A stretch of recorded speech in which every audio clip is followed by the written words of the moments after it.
Welcome to 108 news weather reports. ఆగ్నేయ బంగాళాఖాతం దాని పరిసర ప్రాంతాలలో ఉపరితల ఆవర్తనం ప్రభావంతో ఈరోజు 8 గంటల 30 నిమిషాల నుంచి దక్షిణ మధ్య బంగాళాఖాతం ప్రాంతాలలో అల్పపీడనం ప్రాంతం ఏర్పడింది.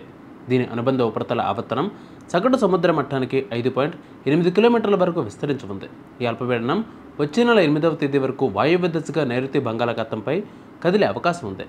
ఆగ్నేయ బంగాళాఖాతం ప్రాంతాలలో ఉన్న ఉపరితల ఆవర్తనం నుండి దక్షిణ తమిళనాడు వరకు నైరుతి బంగాళాఖాతం మీదుగా ఉపరితల ద్రోణి సగటు సముద్ర మట్టానికి 1.5 కిలోమీటర్ల ఎత్తు వరకు విస్తరించి ఉంటుంది.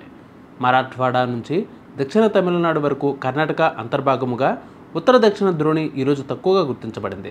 దక్షిణ అంతర్గత కర్ణాటక పరిసర ప్రాంతాలలో ఉపరితల ఆవర్తనం ఈరోజు తక్కువగా గుర్తించబడింది. వీటి ఫలితంగా ఆంధ్రప్రదేశ్ రాష్ట్రంలో రాగల 3 రోజుల వరకు వాతావరణం ఎలా ఉంటుందనేది తెలుసుకుందాం. అధికారుల సూచనలు ఏంటి అనేది ఇప్పుడు తెలుసుకుందాం. సోమవారం, మంగళవారం, బుధవారం తేలికపాటి నుంచి ఒక మోస్తారు వర్షాలు లేదా ఉరుములతో కూడిన జల్లులు 1 లేదా 2 చోట్ల కురిసే అవకాశం ఉంది.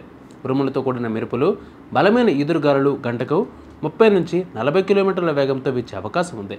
సోమవారం, మంగళవారం, బుధవారం తేలికపాటి నుండి ఒక మోస్తారు వర్షాలు 1 లేదా 2 చోట్ల కురిసే అవకాశం ఉండడం వల్ల ఉత్తర కోస్తా ఆంధ్రప్రదేశ్ యానంలో గరిష్ట ఉష్ణోగ్రతలు నమోదు కానున్నాయి. రాగల 4 రోజుల్లో క్రమంగా 2 నుండి 3 డిగ్రీల సెంటీగ్రేడ్ పెరిగే అవకాశం ఉంది. తర్వాత స్వల్పంగా తగ్గే అవకాశం కూడా ఉంది. గరిష్ట ఉష్ణోగ్రతలు దక్షిణ ఆంధ్రప్రదేశ్ రాయలసీమలో రాగల 4 రోజుల్లో క్రమంగా 2 నుండి 4 డిగ్రీల సెంటీగ్రేడ్ పెరిగే అవకాశం ఉంది.